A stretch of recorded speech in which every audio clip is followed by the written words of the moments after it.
Okay, we continue with the next lecture. So next lecture is just an organic continuation of the previous one. It's still on the same topic of blockchain for digital identity management. So people have come up with a taxonomy of different design decisions in the context of identity management system. One dimension of the taxonomy is how the storage is organized.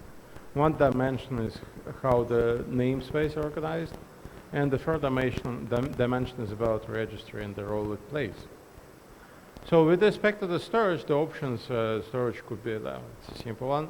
Storage could be provided by the provider, by the issuer, or it can be controlled by the subject. So those are the two options. And subject controls achieves better privacy and compliance with the society, but requires more complicated verification of VCs. With respect to the namespace, there are also several options. Coordinated means that, okay, so first of all, what is the namespace? Namespace is the schema, the format of VCs. So are all VCs issued in the same format? Do all VCs need to include the same attributes? Or it could be a variation. So provider managed means that every provider declares its own schema. And this is the option which is used both in IOTA ID and in India. So this option allows for more autonomy for schema definitions. However, it complicates the life for holders, right? And it also requires mechanisms for interoperability between different issuers and different systems. The other end of the spectrum would be totally coordinated namespace. So there is one manager of the namespace which dictates that all VCs must be issued in a certain format. So that's the coordinated option. And that option obviously provides better interoperability. However, it doesn't provide autonomy for schema definitions, right? And it also introduces overhead when migrating from one system to another. So EADOS uses something hybrid. So in EADOS, it's interesting, part of the attributes are centrally controlled and dictated, for example, such as the name of a person, while some additional attributes can be issued at the discretion of the issuer. So it includes both options. And thus it provides some balance between autonomy and interoperability. With respect to the registry and the role that it plays, there have been identified 3 different options. One, provider control, means that the entity is implemented by the issuers and not separately from the issuers. This is the case in EADOS. And in a way, it's more efficient option.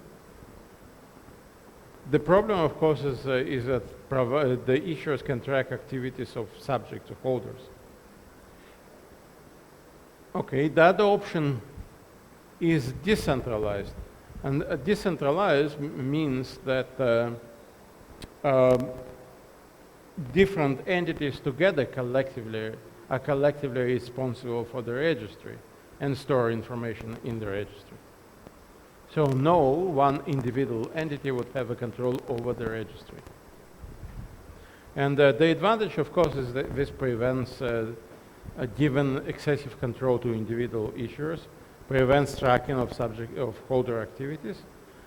However, as we'll see, or as we've already partially seen in IOTA ID, it introduces privacy-related issues, and also it drives slightly up the cost of transactions, the cost of verification. And the final option is called registryless. That's a bit like, the name is a bit misleading because there is still a registry, but it's used for something very minimal, very specific. In the last option, the registry is only used for evocation. So in IOTA ID, registry is used for storing information about, say, authentication information, other meta information about subjects. In registryless, nothing about subjects is stored in the registry. The only information stored in the registry is related to evocation. So such a use of registry provides good anonymity and also facilitates unlinkability and other privacy guarantees. However, it becomes more difficult to manage identifiers and prove ownership of VCs. So that's the option adopted in India. Another taxonomy that was considered, or analysis, was related to decentralization of trust. So in the context of decentralization of trust, people have been defining three properties: role separation, trust dispersal, and threshold trust. What are they? Role separation means that the roles of entities are distributed across different entity classes, so that the same entity cannot play too many different roles at the same time. So obviously the centralized identity management suffers from the fact that the same entity, like government or some centralized agency, would be playing effectively almost all the roles in the system and be responsible for all the functionality, storing, sharing, provisioning, and so on. So in later identity systems, both federated and SSI, different classes of entities are responsible for different functionalities, resulting in better role separation. Okay, the next property is trust dispersal. Trust dispersal, that we take each responsibility, each functionality, and we partition it between multiple entities of the same class. What does it mean? For example, in SSI, the storage of VCs by holder is done by the holder itself, or at least the holder has control over how it's done. That means that different holders do not use the same storage facility for their VCs. So the system is not critically dependent on that particular storage facility.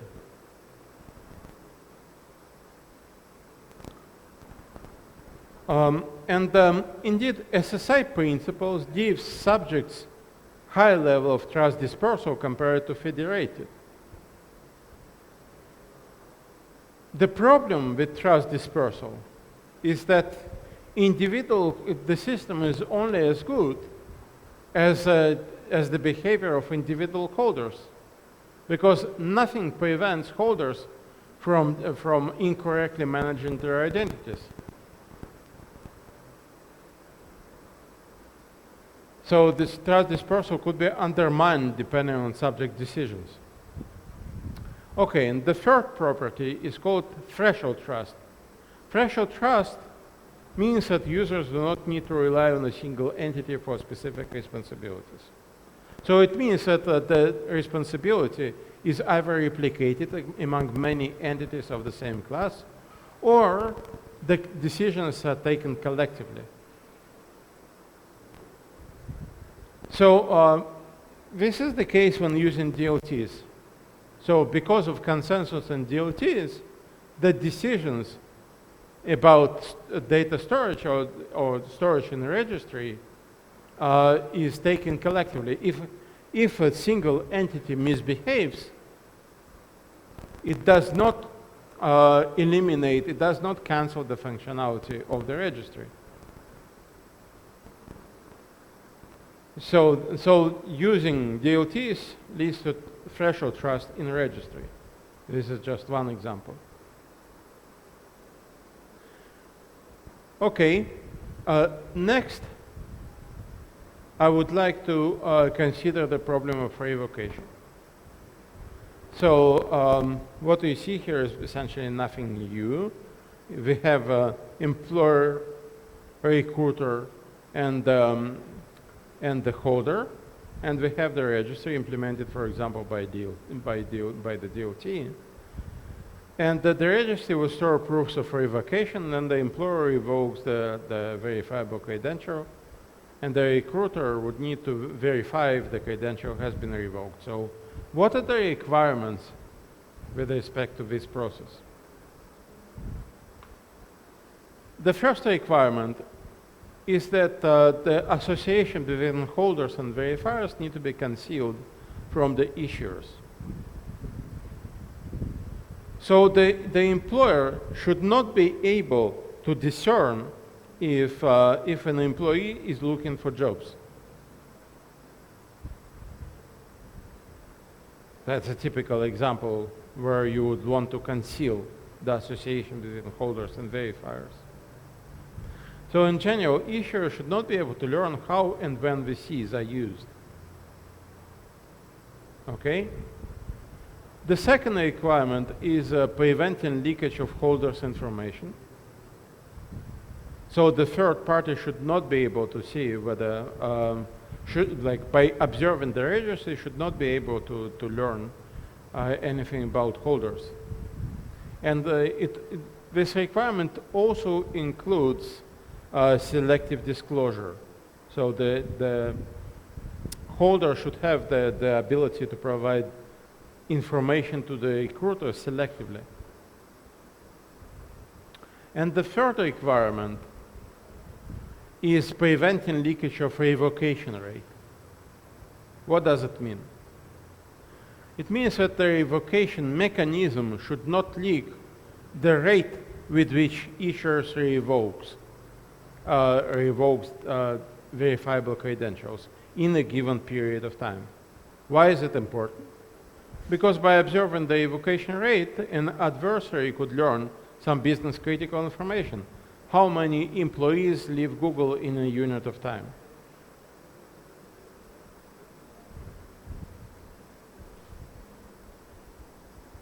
So it turns out that the third requirement is not currently satisfied by any identity management system. And this is not the end. There are actually additional privacy-related requirements that we could consider. I'm not going to cover them, but there are many privacy-related requirements. And it turns out that as of today, identity management systems do not satisfy many of them. And this is why it's an important area of research today. But let's consider how revocation is implemented in IOTA ID and INDI. So in EIDAS, it's very simple, right? In EIDAS, when the credential is revoked, it's just registered to the network of nodes. And the network of nodes would be managing everything. Because of the trust, the network of nodes has access to all the information.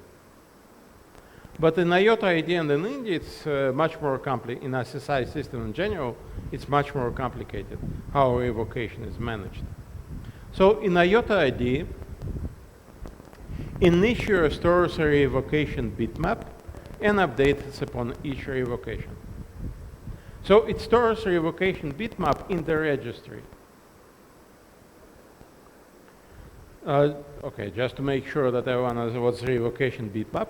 It's an array of binary values whose length is equal to the number of VCs issued by that particular issuer.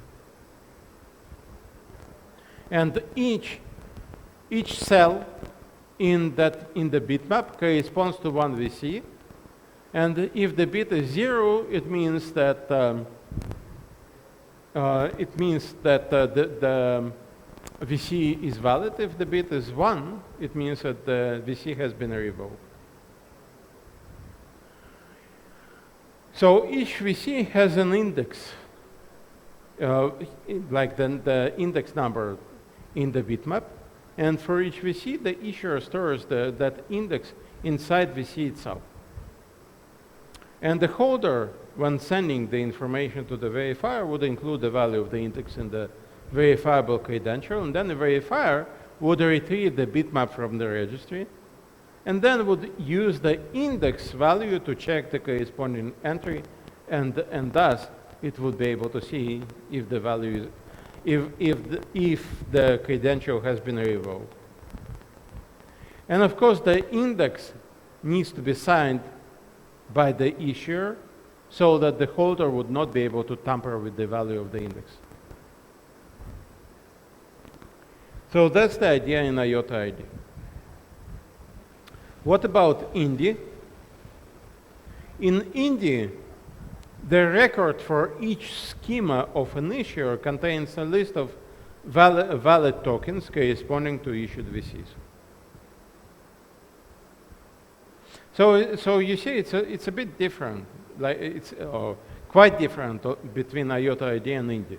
In IOTA, the bitmap stores information about revocations, so invalidations, while in INDI, the record of an issuer would contain a list of valid tokens corresponding to issued VCs.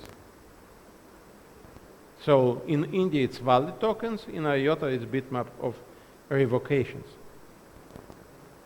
And then, of course, the list of valid tokens could be quite long. So India has a sophisticated cryptographic scheme to compact the list of issued VCs using cryptographic accumulators. So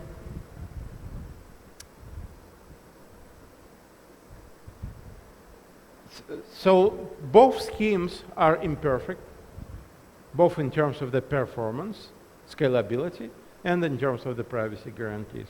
So none of the schemes satisfy the third requirement of concealing the rate of revocations. In IOTA ID, anyone can retrieve the bitmap. So the bitmap is in plain text. The only reason why IOTA ID provides some degree of privacy based on the bitmap. Okay, coming back to the previous slide. The only reason why IOTA ID provides some degree of privacy in the bitmap is because it's not clear to the attacker which cell corresponds to which VC. The attacker doesn't have access to the VC itself. But it's totally possible to look at the bitmap and see the rate of revocations. And similarly, in India, the scheme of initiators contains a list of valid tokens, and it's totally possible to see, even without understanding which VC each token corresponds to. It's still possible to understand how frequently this list of valid tokens is updated.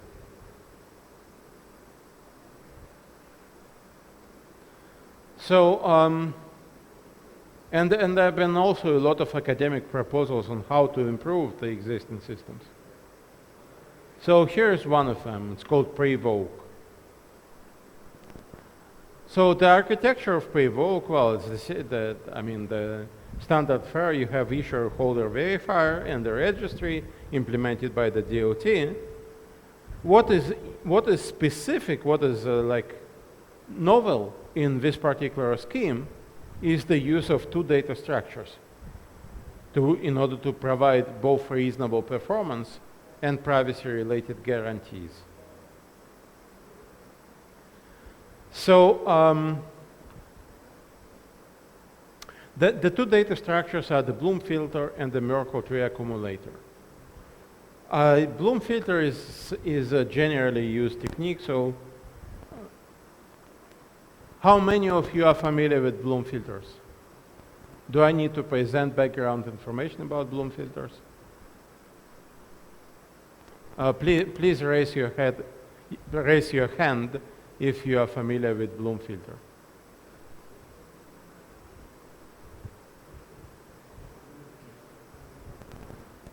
Okay, so in this case, I'll give a bit of information about the Bloom filter. So Bloom filter is an array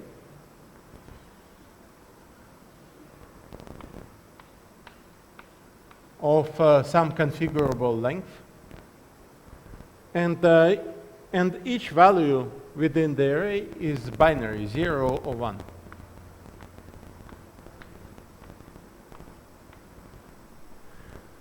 Then, suppose I need to check membership. I need to check, for example, I need to check, like, I have a very long list of, say, VCs or evoked VCs, and the list is very long. So, how do I check the membership in this list efficiently? Okay, I can go sequentially. That's not very efficient. I can do better. How do I use Bloom filter to check membership? What I can do is the following. I take each, so I have a list, right? VC1, VC2, and many, many others.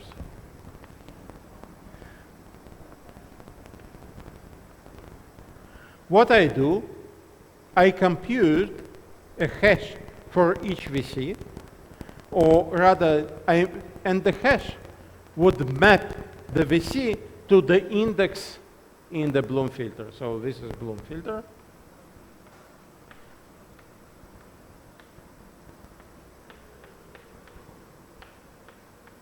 By the way, it's not related to Blooming, it's just named after the person who came up with the idea. His last name was Bloom. Okay, so by applying hash function, I would produce an index in the Bloom filter.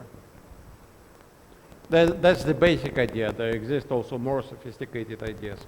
And then I will go to that index, suppose it's 3, and then I would change the value. So initially, all values are 0.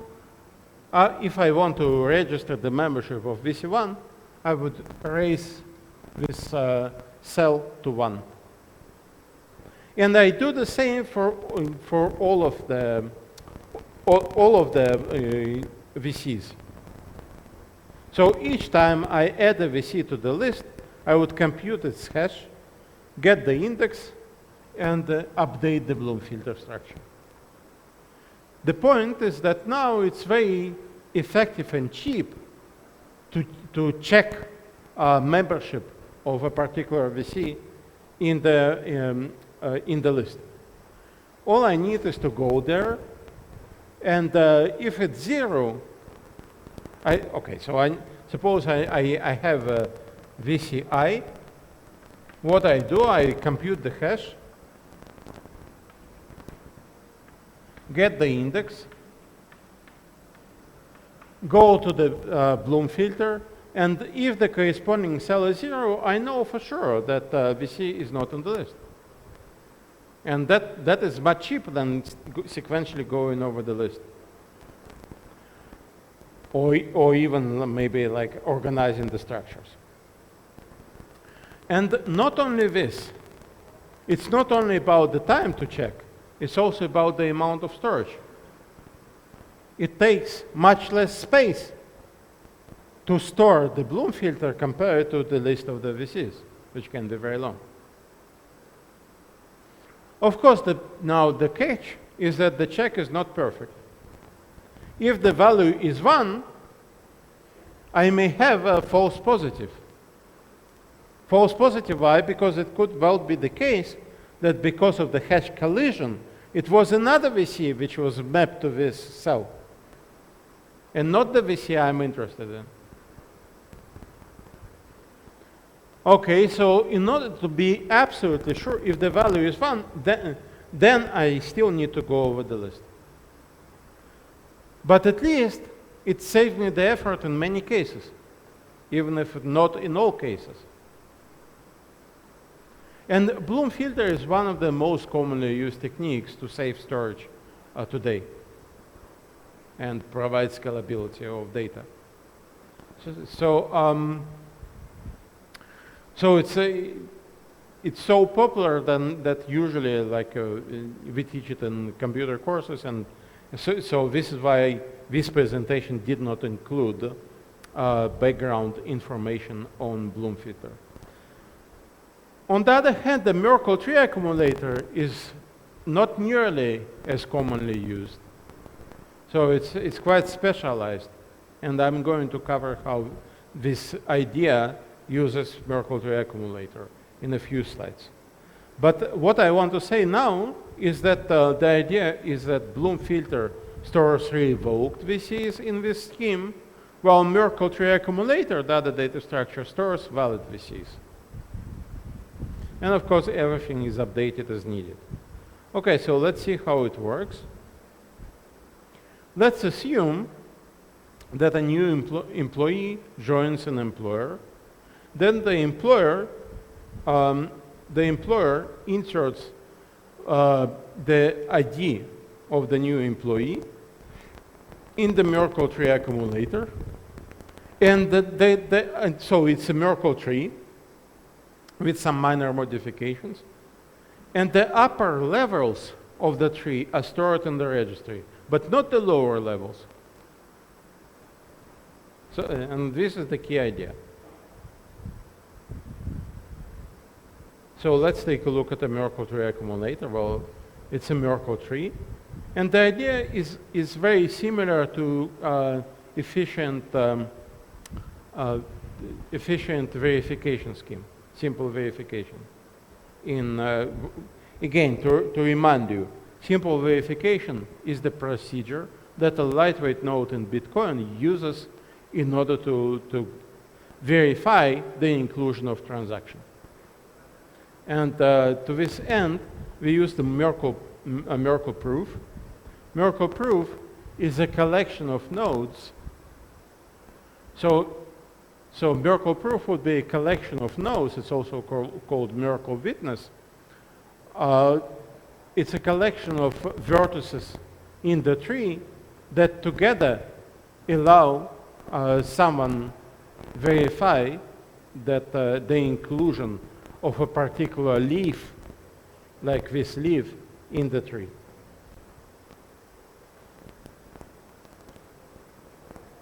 So when we add new ID, like here, we would need to provide a proof, and the proof would consist of this node, this vertex in the tree, and this vertex in the tree. Because then we will be able to compute the hash of this vertex, and then the hash of this vertex and this vertex together, which will be this hash. And we have this hash, so we'll be able to compute the hash in the root of the tree.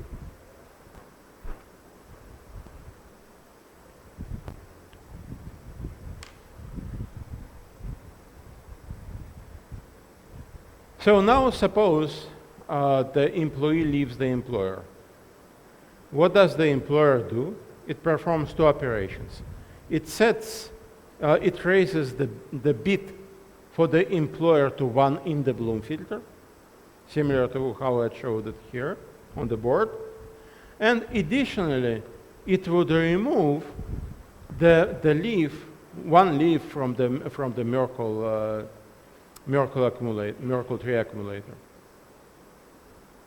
And both items would result, and of course when I remove the leaf, I would need to recompute the hashes, but the number of computations would be logarithmic with the number of nodes, number of leaves in the tree.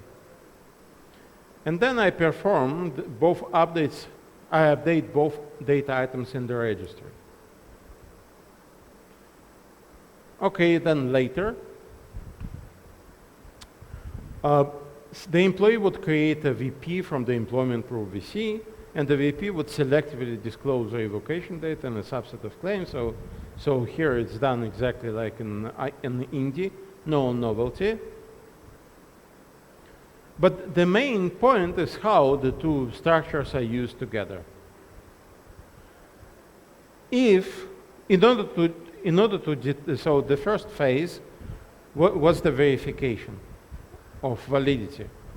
First, the verifier would check the Bloom filter. And if the Bloom filter is 0, then for sure there is no need to check anything else. However, if the Bloom filter is 1, then it could be false positive. And in this case, we go to the Merkle-tree accumulator. So why this two-phase procedure? Because using Bloom filter is very cheap, efficient, but it's not 100% guarantee. On the other hand, Merkle-tree accumulator does provide the 100% guarantee, but its use is much more expensive. It is still much cheaper to use the Merkle-tree accumulator than to check the entire linear list, both in terms of the time and in terms of the amount of storage. Okay, so in terms of privacy analysis, this scheme satisfies all three requirements. Issuers are not involved in the verification process and therefore cannot detect the association between the holders and the verifiers. The second requirement was that, the ability to provide selective disclosure, and also the fact that third party cannot learn anything about the holder. So the third party doesn't get to see the VC and the VP, and selective disclosure is provided. But it's the third guarantee which is the most interesting. So the third guarantee, again, means that the verifier is not able to learn a revocation rate from a given issuer. So why is it satisfied? Because there is sufficiently high number of different VCs that map to the same index in the Bloom filter. And because of a high number of different VCs mapping to the same index in the Bloom filter, it's impossible to understand. It's impossible to understand the revocation rate. So the Bloom filter is still available to the attacker, but because of the false positives, it would be the case that when additional VCs are revoked, they would likely be mapped to a cell which is already revoked, or which already shows revocation. And therefore, there would be no change from the attacker point of view. That's one element which contributes to satisfaction of the third requirement. But the second critical point is that only the top levels of the Merkle-tree accumulator are stored in the registry. The leaves are not stored in the registry, and therefore the attacker has no access to the leaves. So which means that the holder would need to provide those leaves out of band, or when contacting the verifier, the holder would need to provide to the verifier not only the VC of VP itself, but also information about the Merkle-tree accumulator, specifically the witness.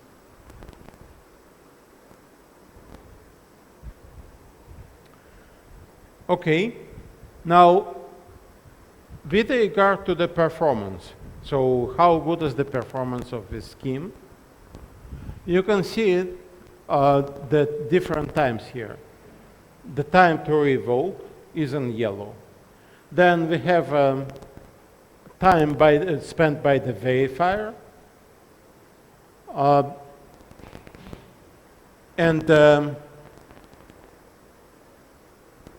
and we also have the time,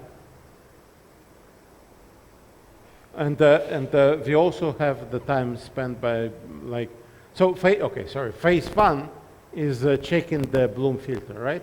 And phase two is checking the Merkle-tree accumulator. So phase 2 includes several steps. Needs to transfer a witness from the issuer through the holder, right? And then there is a need to retrieve Merkle tree accumulator from the registry, specifically from the DLT, and then finally needs some time to verify these data structures. So this is the breakdown. So you can see how the times varies or depend on the number of levels of the Merkle tree accumulator stored in DLT. So the higher or the more levels stored in DLT, the worse the performance. But you can, which is expected, but here it's possible to see the progression. And specifically the performance of that part to retrieving Merkle tree accumulator from the DLT.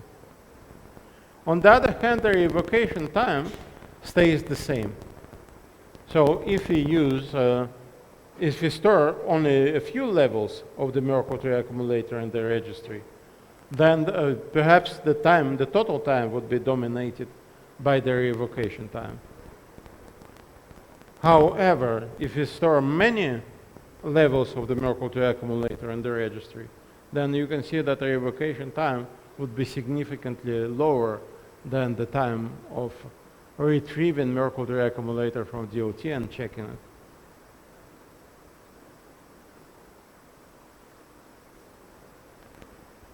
And this is the end of the lecture. I would like to thank you.